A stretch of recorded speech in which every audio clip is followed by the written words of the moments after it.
के लिए हम लोग कुछ स्टडी करके लाए हैं, जिसमें सबसे पहले बिहार राज्य का ही आप देख सकते हैं, बिहार राज्य का लोक सेवक है, जिसमें स्पष्ट लिखा है भारत का नागरिक हो और साथ ही बिहार राज्य का स्थानीय निवासी हो। तो जब अन्य राज्यों की ये प्रावधान है कि उस राज्य में अगर नियोजन पर अधिकार पहला उस राज्य के निवासी को मिलता है, तो फिर झारखंड राज्य की ये दशा क्यों? आखिर यहाँ के हुक्मरान क्या चाहते हैं कि 40% सीधा आप ओपन कर रहे हैं, यानी अन्य राज्यों को भर रहे हैं, और 40% ओपन होने का मतलब वे लोग फिर ये, और एक कॉलम ये है कि जो लोग यहाँ सरकारी नौकरियां करेंगे उनके बच्चे फिर आरक्षण के प्रावधान में आ जाएंगे, यानी आज जो लोग ओपन में आते हैं वे लोग फिर एक दिन 60 में आ जाएंगे। तो ये लूट केवल झारखंड में क्यों? फिर बिहार राज्य की एक शिक्षा का उसमें भी लिखा है ओनली बिहार कैंडिडेट्स अप्लाई। हर राज्यों का जो नियोजन पॉलिसी है कहीं ना कहीं उसी राज्य के लिए है। अब देखिए यहाँ हमारे यहाँ धड़ल्ले से 2-3 राज्यों के जाति आवासीय बनाए जाते हैं, लेकिन यहाँ स्पष्ट है बिहार तो सरकार क्या करते हैं कि अगर किसी प्रकार से कोई फर्जी जाति आवासीय बनाता है तो उस पर भी अनुमंडल पदाधिकारी सभी प्रखंड विकास पदाधिकारी को एक नोटिस जारी करते हैं कि अगर कोई गलत तरीके से जाति आवासीय प्रमाण पत्र निर्गत कराता है तो उस पर रोक लगाई जाए। उसके बाद आप देख सकते हैं ये फिर आपका बिहार सरकार नोटिफाइड करती है, जस्टिफाइड करती है कि भाई यहाँ का स्थानीय निवासी जो हो उसका क्या क्राइटेरिया हो सकता है। तो जिसमें आपका कॉलम है खतियान, दान पत्र, भूमि संबंधी दस्तावेज, भूमिहीनों को आवंटित संबंधित अभिलेख। और हम चाहते हैं कि झारखंड में भी, चूंकि हम लोग बिहार राज्य से अलग हुए हैं, तो झारखंड में भी जो स्थानीय नीति बने उसके आधार पर जो नियोजन नीति बने तो कहीं ना कहीं उन्हीं को आधार माना जाए। यहाँ की जो लोक कला है, संस्कृति है, भाषा है, उसको ऐड करते हुए इस राज्य को सुरक्षित करने के लिए उसे आधार मानते हुए और उसके पश्चात अगर नियोजन नीति को अगर प्रारूप को तैयार करते हैं तो इससे क्या होगा कि मैक्सिमम झारखंड राज्य के युवाओं को बेनिफिट मिलेगा। लेकिन अभी जो 60-40 की नीति आ रही है इसमें स्पष्ट क्या है कि 40% जो सीटें हैं वो पूरी तरह से अन्य राज्यों को चली जाएंगी, जिसमें पूरे भारत देश के लोगों को लाभ मिलेगा, जो कि कहीं ना कहीं झारखंड वासियों के साथ सौतेला व्यवहार होगा। आगे हम देख सकते हैं छत्तीसगढ़, बार बार लोग जिक्र करते हैं कि हम लोग झारखंड छत्तीसगढ़ उसी समय अलग हुआ है। छत्तीसगढ़ भी वही कहता है जो छत्तीसगढ़ का स्थानीय निवासी हो, लेकिन झारखंड का जो वैकेंसी उसमें लिखा होता है भारत का नागरिक हो। आप एक एक करके पलट सकते हैं। ये मध्य प्रदेश का है, मध्य प्रदेश में भी एक लाइन लिखा है कि मध्य प्रदेश का स्थानीय निवासी होना अनिवार्य है। आप देख सकते हैं उड़ीसा का बात कीजिएगा तो बड़ा इंटरेस्टिंग रहेगा। उड़ीसा में तो बाहर के लोग माने एंट्री कर ही नहीं सकते। उसमें लिखा है कि he she must be able to read, write and speak Odia and have passed middle school examination with Odia as a language subject. और यहाँ तो 7वां क्लास की बाध्यता कह रहा है कि उड़िया लैंग्वेजों को पास होना होगा। हर राज्य की कोई ना कोई बैरियर है जिससे कि वह अन्य राज्यों के अभ्यर्थी अगर इस राज्य में प्रवेश करते हैं, यहाँ के युवाओं के अधिकार को छीनने की चेष्टा करते हैं, तो राज्य क्या करता है, अपने राज्य की शक्तियों का प्रयोग करते हुए कोई ऐसा कानून का प्रावधान करता है जिससे कि मैक्सिमम लाभ उस झारखंड, मैंने कहने का मतलब है स्थानीय लोगों को मिले और बाकी जो अन्य राज्य के लोग हैं उनको एक बैरियर मिल जाता है। लेकिन झारखंड में बैरियर नहीं मिल रहा है, बल्कि झारखंड में अन्य अभ्यर्थियों को जो अन्य राज्य के हैं उनको मनोबल मिल रहा है। तो ठीक आज हम लोग चाहते हैं कि आज के प्रेस कॉन्फ्रेंस के माध्यम से, चूंकि अभी विधानसभा का सत्र टला हुआ है होली के लिए, तो जब विधानसभा का सत्र चले उस समय जब नियोजन की नीति बने तो इन मुद्दों पर ध्यान रखते हुए राज्य सरकार एक ऐसी पॉलिसी लेकर आए जिससे कि इस राज्य के युवाओं को ज्यादा से ज्यादा बेनिफिट मिल सके। अब देखिए हमने बिहार का पॉलिसी दिखाया कि बिहार में नियोजन नीति कैसी बनती है, मध्य प्रदेश, उड़ीसा, छत्तीसगढ़ की दिखाई। अब जरा देखिए ये झारखंड की पॉलिसी है। यहाँ कहीं नहीं लिखा है कि झारखंड का निवासी हो, यहाँ आपका कॉलम में लिखा है कि भारत का नागरिक हो। तो ये सवाल ये बनता है कि इतना बड़ा दुर्भाग्य इसी राज्य के साथ क्यों? यहाँ भारत का नागरिक हो, यहाँ कोई कॉलम ही नहीं कि झारखंड राज्य का निवासी हो, जबकि आपके सामने मैंने एक एक करके तमाम डॉक्यूमेंट्स को रखा जिसमें स्पष्ट लिखा है कि मध्य प्रदेश का निवासी हो, उड़िया भाषा का ज्ञान होना चाहिए, 7वां उड़िया से उड़िया लैंग्वेज के साथ पास करना चाहिए, बिहार राज्य का निवासी हो, छत्तीसगढ़ राज्य का निवासी हो। लेकिन जब झारखंड की वैकेंसी की बात आती है यहाँ स्पष्ट लिखा हुआ है भारत का नागरिक हो। ये दोहरी राजनीति और ये दोहरी मानसिकता हमारे राज्य के साथ ही क्यों? अब यहाँ देखिए कि एक झारखंड के अभ्यर्थी थे जिनका काउंसिलिंग रद्द किया जाता है बिहार में, यह कहते हुए कि इनका अस्थायी निवासी झारखंड के हैं। तो क्या झारखंड सरकार के पास ऐसा कोई साहसिक फैसला है, इनके पास कोई डिसीजन मेकर है जो इस प्रकार का डिसीजन ले सके कि जो अन्य राज्यों के अभ्यर्थी हैं जो दोनों राज्यों में मैंने लाभ ले रहे हैं, दोनों राज्यों में अपना लाभ ले रहे हैं, उनको इस प्रकार का कोई नियम बनाकर उनकी स्थानीयता को रद्द कर सके, उनके नियोजन को रद्द कर सके। यहाँ देख सकते हैं झारखंड के एक साथी हैं जो कोल्हान प्रमंडल से हैं, उन्होंने आपका जमुई में जॉब कर रहे थे, सरकारी जॉब कर रहे थे, लेकिन वहां क्या किया जाता है, उनको निरस्त किया जाता है क्योंकि स्थानीय निवासी झारखंड के हैं। उसके बाद सबसे महत्वपूर्ण विषय चर्चा का यह है कि 1932 के आधार पर जो नियोजन नीति की चर्चा की गई थी जिसे राज्यपाल ने लौटाया यह कहते हुए आपका AR की रिपोर्ट 1970 का हवाला दिया। सुप्रीम कोर्ट 422 का संख्या का उन्होंने हवाला देते हुए उस रिपोर्ट को उस विधेयक को वापस किया। लेकिन माननीय राज्यपाल महोदय शायद वे अपडेट नहीं है क्योंकि 1970 का हवाला दे रहे हैं। वे अगर अपडेट होते हैं तो उनको जानकारी होना चाहिए 2009 में 1970 के लगभग 39 साल बाद सुप्रीम कोर्ट का कहना है कि जो लोग अपने मूल राज्य को छोड़कर अन्य राज्यों में जा बसे हैं उन्हें जाति के आधार पर किसी भी माने अन्य राज्यों में आरक्षण का लाभ में दावा नहीं कर सकते हैं। यही नहीं, आपका पटना हाईकोर्ट भी कहती है कि 2 राज्यों में कोई भी व्यक्ति स्थानीय होने का दावा नहीं कर सकता है। चंडीगढ़ का भी जो 2000 का रिपोर्ट है चंडीगढ़ न्यायालय का, उसमें भी यही बात कही गई, कोई एक व्यक्ति 2 राज्यों में स्थानीय निवासी होने का दावा नहीं कर सकता है। तो मेरे हिसाब से माननीय राज्यपाल महोदय उनकी गरिमा का सम्मान करते हैं। उन्होंने ऑल इंडिया रिपोर्ट 1970 का हवाला दिया है और 1970 कहीं ना कहीं बहुत पुराना बात वे कह रहे हैं। उन्हें 2009, 2002, 2013 इत्यादि को पढ़ना चाहिए, अध्ययन करना चाहिए। तो उसके बाद अगर इस विषय पर वो चर्चा करते हैं तो शायद मेरे हिसाब से बढ़िया रहता। और उसके बाद एक सबसे महत्वपूर्ण विषय आप देख सकते हैं कि भाषा का बैरियर को यहाँ समाप्त किया जा रहा है। यहाँ जो भाषा कल्चर है उसको समाप्त किया जा रहा है। इससे क्या होगा कि अन्य राज्य के जो अभ्यर्थी हैं उन्हें आसानी से इस राज्य में प्रवेश मिल जाएगा। सबसे पहली बात कि झारखंड के लोग थोड़ा सा समझ नहीं पाते हैं कि भाषा का महत्व क्या है, लोक का संस्कृति का महत्व क्या है। इसका उदाहरण हम आपको देना चाहेंगे कि जैसे कि इस बार का जो जेपीएससी का परीक्षा था उसमें एक सेंद्रा शब्द का जिक्र किया गया। सेंद्रा क्या है? उससे क्या है कि जो मैक्सिमम स्टूडेंट अगर बाय द वे अगर कोचिंग क्लासेस में नहीं भी गए हैं तो सेंद्रा को जानते हैं। वहां और एक शब्द था आपका पहिला का, कि पहिला क्या है। तो इससे क्या है, अगर इन सब चीजों को अगर आप लोक संस्कृति को बैरियर से हटा दे रहे हैं, आप भाषा को अगर बैरियर से खत्म कर दे रहे हैं, तो इससे क्या होगा कि मतलब अन्य राज्यों के जो अभ्यर्थी हैं उन्हें रोकने का चांस ही आप खत्म कर दे रहे हैं। लेकिन अगर भाषा को बैरियर के तौर पर अगर आप इस्तेमाल करते हैं तो अन्य राज्य के अभ्यर्थियों को नहीं मालूम है कि कर्म कई दिन का होता है, सरहुल का बनाने का तरीका क्या होता है। तो अभी क्या है, सचिव महोदय का स्टेटमेंट देख रहे थे, उन्होंने तो भाषा संस्कृति का जो सिलेबस है यानी जो भी है इनको अप्लाई किया जा सके एग्जामिनेशन में, इसको तो डिलीट कर दिया गया, संशोधन की बात ही नहीं कही गई, उन्हें डिलीटेड किया गया है। यानी अभी जो अभी एग्जाम होंगे उनमें जो झारखंडी कल्चर है उसके बारे में झारखंड के स्टूडेंट को पढ़ने को नहीं मिलेगा। और नहीं मिलेगा इसका मतलब ऑल ओवर इंडिया के लोग आसानी से इस राज्य में प्रवेश कर सकते हैं। तो हमारे आज के प्रेस कॉन्फ्रेंस का उद्देश्य यही है कि 60-40 जो नीति लेकर आई है, और ये जो राज्य सरकार कह रही है 2016 की नीति है, तो अगर 2016 की नीति लेकर आना था तो 2016 की सरकार लेकर आई थी। 2016 की सरकार को अगर राज्य की जनता ने नकारा, उसे अगर सत्ता से पदस्थापित किया, हटाया, तो उसमें एक कारण यह भी था 60-40 की नीति। इसका प्रभाव क्या था? जो 2016 में टीचर की बहाली हुई थी, जिसमें जो अपेंड का जो कोटा था उसमें 75% जो शिक्षक थे वह मैक्सिमम अन्य प्रदेशों से बने थे। अभी आप देख सकते हैं 2022 की बात करें, जो बिरसा मुंडा की जयंती के अवसर पर, झारखंड स्थापना दिवस के अवसर पर जो इंजीनियर की बहाली की गई थी उसमें 96% जो अपेंड का कोटा था उसमें 96% अभ्यर्थी अन्य राज्यों के आए। तो अगर इसी प्रकार चलता रहे, इसी प्रकार अगर झारखंड के नियोजन पर, झारखंड के साधन संसाधनों पर अन्य राज्यों का दबदबा बढ़ता रहे, तो मेरा मानना है आने वाले कुछ सालों में झारखंड नग्न हो जाएगा, झारखंड के लोग हाशिए पर चले जाएंगे। और राज्य सरकार को समझ में आना चाहिए कि राज्य की शक्तियां भी है, इनके पास अनुसूचित 7 सुरक्षित है, जिसका ये प्रयोग करते हुए अपने राज्य के अभ्यर्थियों के लिए नियोजन की जो पॉलिसी है उसमें उन्हें प्राथमिकता दे सके। और आप खुद 2004 में जाके देख सकते हैं कि राज्य के पास कितना पावर है। इसी राज्य में 2004 में जब प्राइमरी टीचर की वैकेंसी ली गई थी तो उसमें ऑल ओवर इंडिया में डीएलएड मांगा गया था, लेकिन झारखंड राज्य में बीएड मांगा गया था इसी राज्य में। यानी राज्य के पास अपनी शक्तियां हैं, लेकिन मुझे समझ में नहीं आता है कि वर्तमान में जो झारखंड सरकार चल रही है ये किन के अनुसार चल रही है। इन्हें राज्य शक्ति का कोई आभास भी नहीं है कि राज्य शक्ति भी कुछ है, कि राज्य सरकार अपनी शक्तियों का प्रयोग करते हुए कुछ विधेयक बना सकती है जिसमें केंद्र की सहमति ना ली जाए। और राज्य का जो नियोजन का मामला है वो राज्य शक्ति का मामला है, अनुसूचित 7 का मामला है,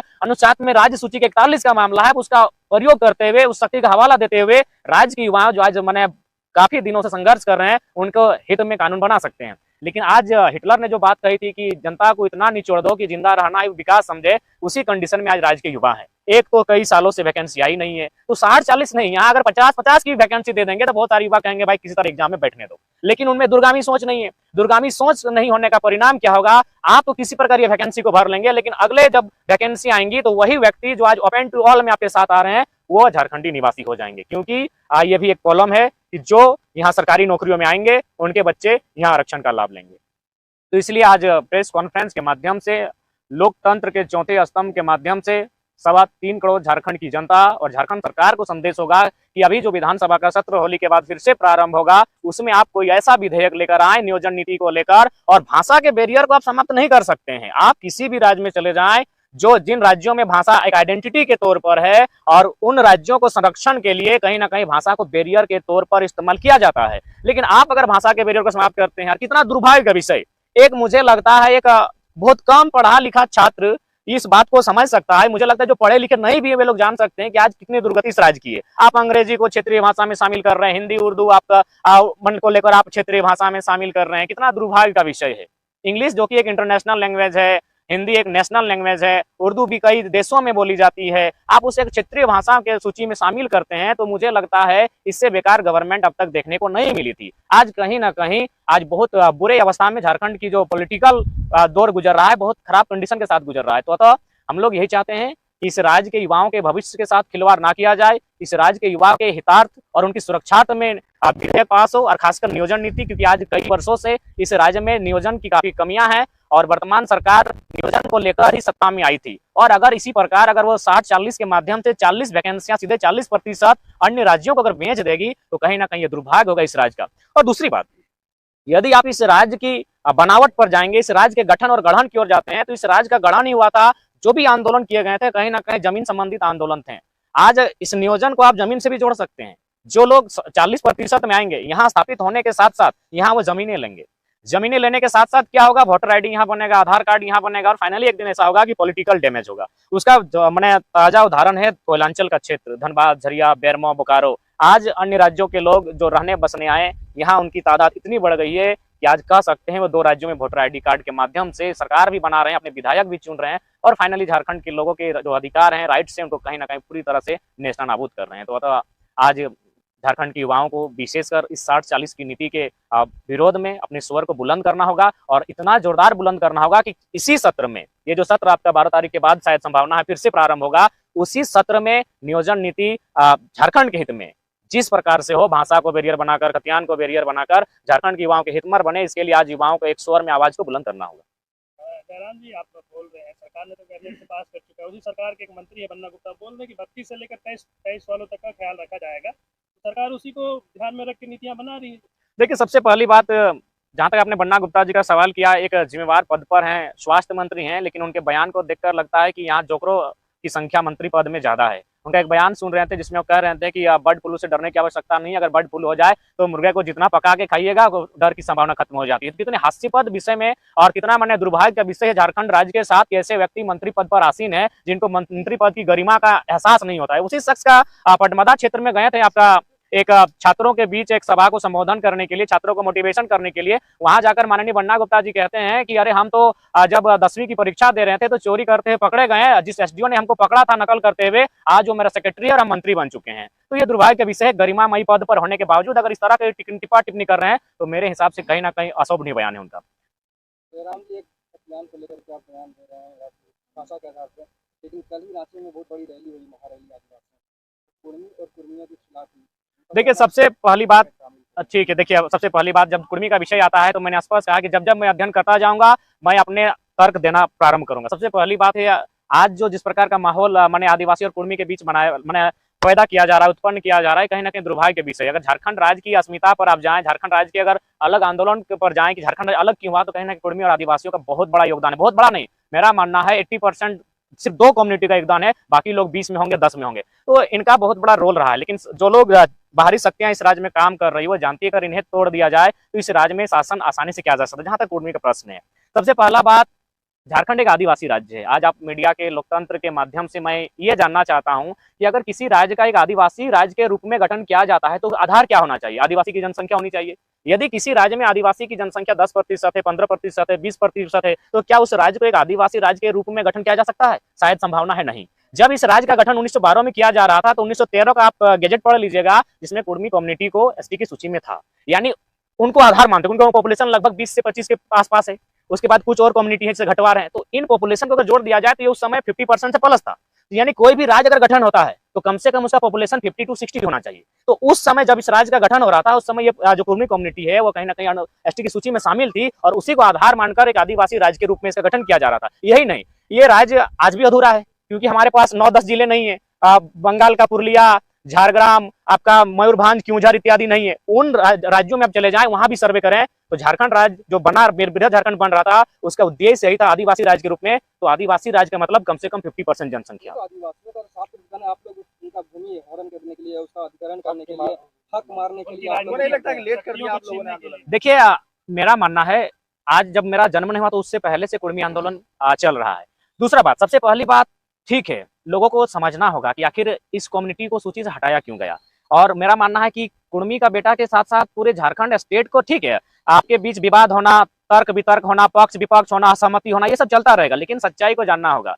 जब 1908 के आसपास 1907 के आसपास टाटा ने बहुत ज्यादा संख्या में जमीन का अधिग्रहण किया गया। तो उस समय मेरा हिसाब से मानना था अंग्रेजों का कि अगर इसी तरह चलता रहे कंपनियों का दौर तो कहीं ना कहीं झारखंड के लोग भोले भाले हैं और इनकी जमीनों को सब अधिग्रहण कर लेंगे। तो उस समय चूंकि जो लोग एसटी की सूची में शामिल हैं उनकी जमीनों का अधिग्रहण आसानी से नहीं हो सकता है। लेकिन जो कोलियरी क्षेत्र है, आप देख सकते हैं धनबाद और बोकारो जिला, उसमें जो भी कोलियरी क्षेत्र हैं उनमें मैक्सिमम जो जमीनें गई हैं उसमें कुर्मी समुदाय की गई हैं। तो एक चालाकी के साथ, एक साजिश के साथ इनको सूची से इसलिए बाहर किया गया था ताकि जमीनों को अधिग्रहण करने में आसानी होगी। उसके बाद अगर टाटा की बात करें तो मैं धनबाद से संबंध रखता हूं। टाटा का धनबाद में 2 ही यूनिट है, टाटा जमाडोबा, टाटा सिजवा, और दोनों यूनिट कुर्मियों की जमीन पर स्थापित है। तो एक बहुत गहरी साजिश के साथ 1950 में जैसे कुर्मी कम्युनिटी को आदिवासी की सूची से बाहर किया गया, 1951 में सिंदरी का प्लांट खड़ा होता है। आप सिंदरी प्लांट को सर्च कर लीजिए, वहां हर लाया है 85 से करोड़ के लागत के साथ। वहां कितने लोगों को लाभ मिला है? उनका तो कहना है 1921 में भी आप नहीं थे। नहीं, 1913 में 1913 का गैजेट, आप ही के नेता जो हैं, कोई नेता थे महतो, वो बंगाल प्रेसिडेंसी में वहाँ पे कोर्ट में, बंगाल कोर्ट में एक हलफनामा देते हैं कि हम एसटी में शामिल नहीं होंगे, हमको एसटी से हटा दिया। अच्छा एक बात कहिए,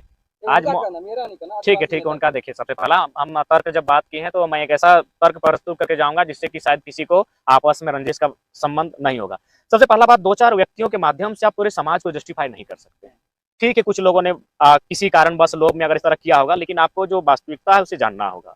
दूसरी बात, आज अगर आप देख सकते हैं, और मेरा मानना है कि शायद ये मीडिया के बंधु बेहतर कर सकते हैं। सबसे पहला बात, मैंने ऑल ओवर इंडिया के कुर्मी और झारखंड के टोटमिक कुर्मी को एक करने का, मैंने एक दिखाने का प्रयास किया जाए। तो मैं चाहूंगा कि मीडिया के बंधु पलामू क्षेत्र में ऑल ओवर इंडिया के कुछ कुर्मी समुदाय लोग रहते हैं और टोटमिक लोग तो खैर छोटा नागपुर पठार में बहुत ज्यादा है। तो आप लोग उनका जो जीवन दर्शन है उस पर एक अध्ययन किया जाए और उनके जीवन दर्शन को पब्लिकली सबके सामने रखा जाए कि उनमें कितनी भिन्नताएं हैं। बहुत सारी भिन्नताएं हैं, इसलिए टोटमी कुर्मी और ऑल ओवर इंडिया कुर्मी में बहुत सारा अंतर है। दूसरी बात, देखिए जब आज ये मांग जो चल रही है, मेरे हिसाब से सेंट्रल की बात है और सेंट्रल में झारखंड के अलावा बहुत समुदाय हैं, भील हैं, गोंड है, मीना है और भी बहुत सारे आदिवासी समुदाय हैं। क्या उन्होंने विरोध किया? नहीं किया।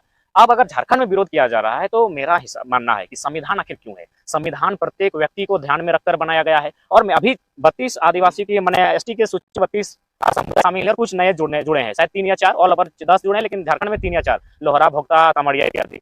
तो अगर आप चलिए अब कुर्मी की बात थोड़ा सा बगल में रखते हैं और हम थोड़ा सा एसटी में जो 32 उन्हीं पर चर्चा करते हैं। पहाड़िया की क्या स्थिति है, बिरजिया की क्या स्थिति है, बिरहरी की क्या स्थिति है। तो मेरा अगर मानना है, जिस प्रकार सेंट्रल की लिस्ट में ओबीसी है, लेकिन जब वो लिस्ट राज्य के पास आता है तो कहीं BC1, BC2, BC3 हो जाता है, MBC हो जाता है कहीं आपका। तो ठीक उसी प्रकार अगर आप व्यक्ति को जिंदा रखना चाहते हैं तो सबसे पहले जो 32 आदिवासियों की सूची है उसमें आप जो अति पिछड़े लोग हैं, जो हमको लगता है वायलेंट, मैंने जो लोग कुछ सालों में खत्म हो जाएंगे, एक प्राइमेटिव ट्रायल्स के तहत उनको भी देखने का काम कीजिए। तो ठीक उसी प्रकार अगर इनको ऐसा लग रहा है कि कुर्मियों के शामिल होने से, तो उस पर राज्य सरकार को राज्य सूची के लिए समीक्षा करनी चाहिए कि जब सेंट्रल के बाद उसी कुर्मी कम्युनिटी को आदिवासी में शामिल करने के बाद जब राज्य सूची में आएगा तो राज्य में जो मतभेद हो रहा है तो राज्य सरकार को छोड़िए। बाकी सेंट्रल की अगर बात करें तो ऑल ओवर इंडिया में एसटी लोग हैं, कहीं से विरोध नहीं हो रहा है, सिर्फ राज्य में हो रहा है। अतः राज्य सरकार को चाहिए कि राज्य में समीक्षा हो कि कुर्मी के लिए क्या ऑप्शन हो सकता है। देखिए एक बात है, यह लड़ाई इस आंदोलन से लगभग सालों पूर्व की है।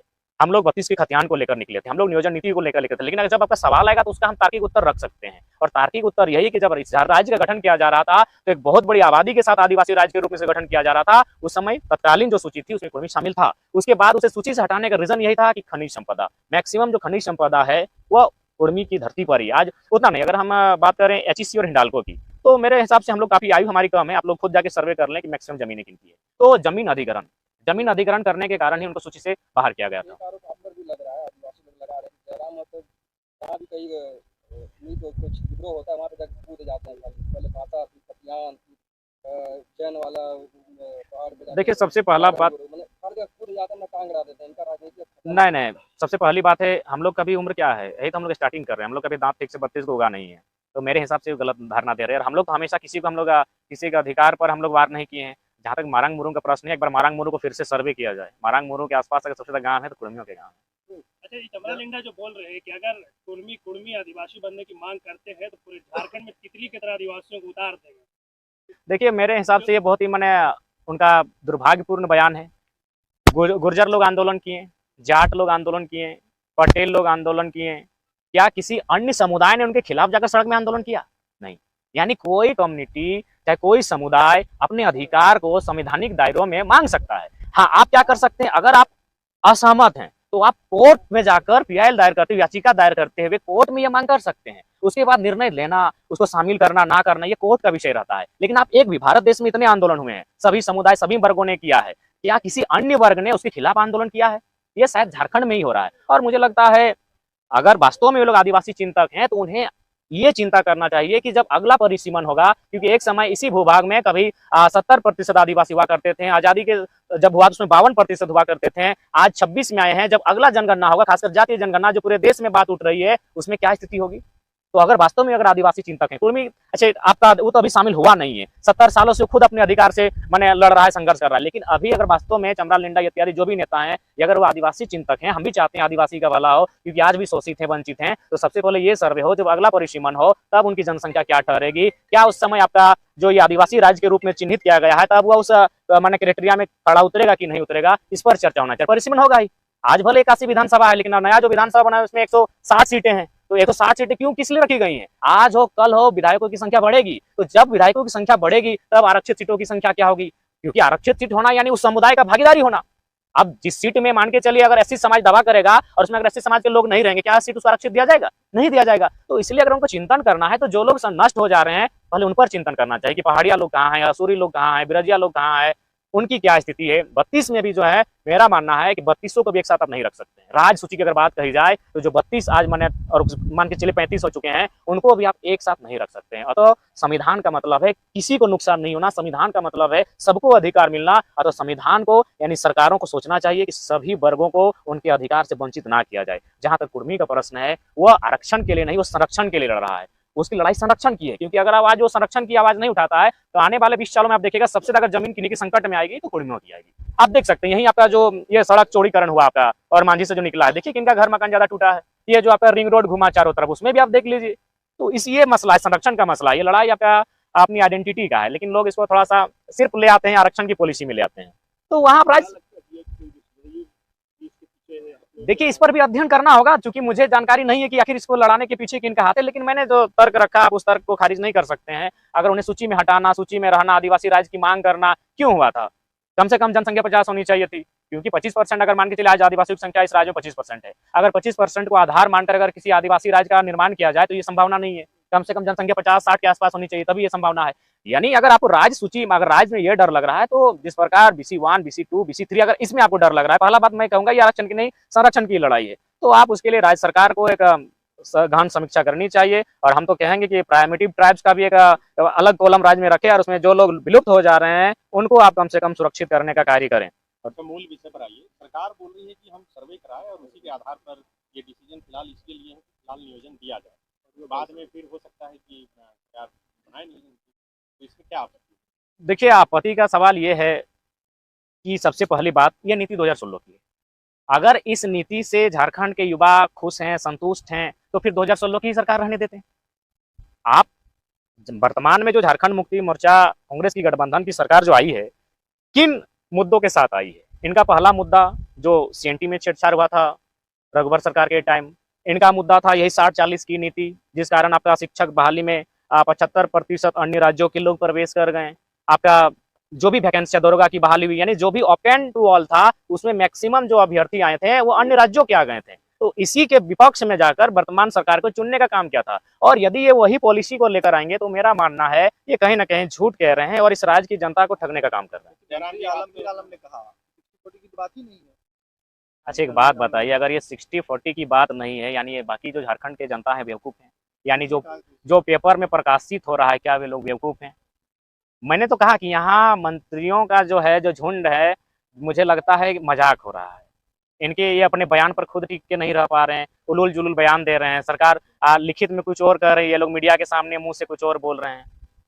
ये तो एक भ्रम ही फैलाया जा रहा है कि नियोजन नीति लाई है सरकार के लिए, ऐसा तो कुछ हुआ नहीं। नीति तो हमने भी वही कहा, नियम सरकार पहले बनाई थी कि मैट्रिक और इंटर यहाँ से पास करना है, उसको सिर्फ विलोपित कर लिया, वो हाईकोर्ट के आदेश पर हुआ। हमने भी आज के बिल्कुल मैंने भी आज के प्रेस कॉन्फ्रेंस के माध्यम से मैंने भी यही कहा कि जो विधानसभा सत्र 12 के बाद प्रारंभ होगा उसमें आप नीति बनाए। हमने तो ये नहीं कहा कि आपने नीति बना दिया और उसके विरोध में हम लोग कॉन्फ्रेंस किए हैं।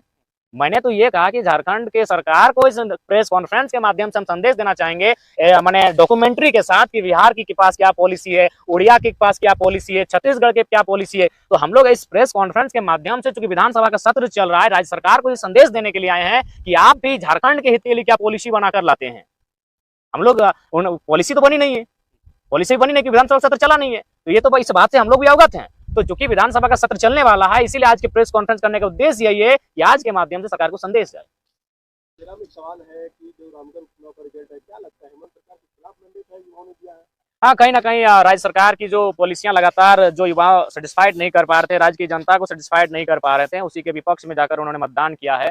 और मुझे लगता है अगर यही रवैया रहा तो शायद 2024 में एक बहुत बड़ा बदलाव देखने को मिलेगा। लेकिन दुर्भाग्य ये है कि इस राज्य में अगर जेएमएम से लोग नाराज होते तो फिर जाके एनडीए के पास चले जाते हैं, एनडीए से नाराज होते हैं तो यूपीए के पास चले जाते हैं। यानी मेरे हिसाब से राज्य की जनता को 2024 का जब चुनाव हो उसमें तीसरे विकल्प को तराशना होगा, और नहीं तो फिर ये फुटबॉल के मैच की तरह होगा, गेंद एक बार उस रडार में जाएगी, उधर से किक इधर किया जाएगा और फाइनली इस राज्य की जनता फुटबॉल की तरह खेलती रह जाएगी और मैंने इधर से उधर लुढ़कती रह जाएगी। युवा चाहते हैं जयराम मतो मुख्यमंत्री बन जाए। युवाओं की बहुत सारे कमेंट्स आते हैं। तीसरा विकल्प देने का तो मौका था, लेकिन जयराम जी आप तो नहीं दिए। देखिए, सबसे पहला बात है कि हम लोग पहले ही बोले कि हम लोग जो भी करेंगे कहेंगे 2024 में ही प्रेस होगा। उपचुनाव और साल 1.5 साल के लिए हम लोग रिस्क नहीं लेना चाहेंगे, ना हम लोग इंटरेस्ट लेना चाहेंगे। जो भी होगा 2024 में ही होगा। जो युवा है वो कहीं ना कहीं लड़ने की, पैसा देकर चुनाव लड़ने की स्थिति में नहीं है। और दूसरी बात, 2024 का जो चुनाव होगा उसमें केवल पढ़े लिखे युवा नहीं चाहिए, बल्कि ऐसे युवा चाहिए जो अपने प्राणों की आहुति दे सकें। इसलिए इस बात को मैं कह रहा हूँ क्योंकि मैं एक पीएचडी का छात्र हूँ और मैं झारखंड के भविष्य को देख पा रहा हूँ। क्या देख पा रहा हूँ? आज हम लोग भाषा की बात कर रहे हैं, इसीलिए हमारा सामना माफियाओं से नहीं हुआ है। आज हम लोग खतियान की बात कर रहे हैं, इसलिए हमारा सामना माफियाओं से नहीं हुआ है। लेकिन आपको जानकारी होना चाहिए, ये झारखंड खनन और इंडस्ट्रियल बेल्ट में आता है। जब हम लोग कंपनियों में, कोयला के खदानों में एंट्री करेंगे, उस समय हमारा सामना कोयल माफियाओं से होगा, उस समय हमारा सामना यूपी बिहार के शूटरों से होगा। तो इसलिए अब अगर 2024 में कोई युवा इस आंदोलन के माध्यम से विधायक बनने का ख्वाब देखे हैं, तो मैं मानना चाहूँ, मेरा उन्हें संदेश होगा, अपने आप के सर पे मौत का कफन बांध कर आए।